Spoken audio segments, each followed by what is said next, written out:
are in my boyfriend's insane and diverse record collection, the 179.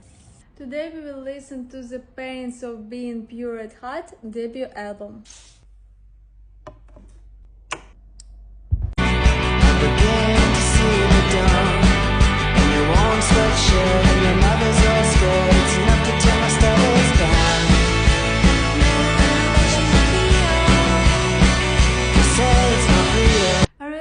This album. Whilst the album is really noisy and shoegazy, it's still very catchy and melodic, almost like a blend of The Flaming Lips and My Bloody Valentine. The album just creates nostalgia of being young, and it's just so good. I rate this album 8.2 out of 10. My favorite songs were A Teenager in Love and Stay Alive. Are you a fan of The Pains of Being Pure at Heart?